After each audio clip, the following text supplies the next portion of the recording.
Hey guys, welcome back to Six Sister Stuff. Today I'm showing you how to cook a chicken, a whole chicken in your Instant Pot.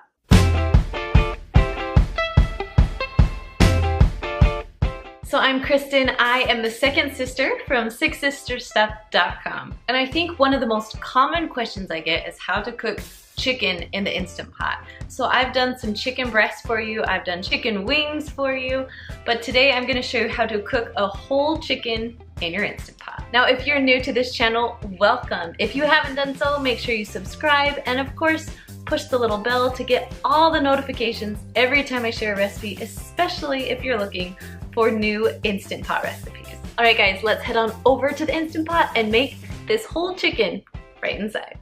First, you're gonna put your chicken right inside of the Instant Pot. Now, if you noticed, my chicken is completely frozen. So if you thought it's gonna be a little bit different time compared to how I'm gonna cook it frozen, but I'll show you both. Next, I'm gonna add 1 cup of water right on top of my chicken. Now, you can season it with whatever seasonings you want, but I just really want the chicken breast, so I am just cooking it this way.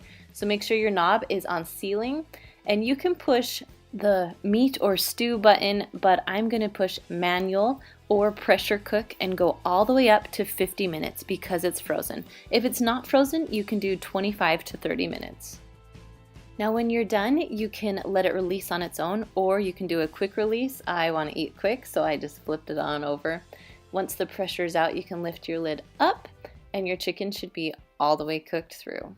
Now my chicken was a 3-pound chicken. If you're doing a bigger chicken, like a 4 or 5-pound chicken, you might want to go up to 60 minutes to make sure it's all cooked all the way through. So I pulled it out, put it on a plate so I can shred it up. Now if you want your skin to be a little crispier on the outside, you can broil it for a few minutes to make it nice and brown and crispy. Now I want to show you how tender it is. The wings literally fell off in the pot. But here is my chicken. I love to serve it with my stuffing and potatoes. I'll put some recipes up in the corner for you so you'll be able to find how I make those in my Instant Pot too.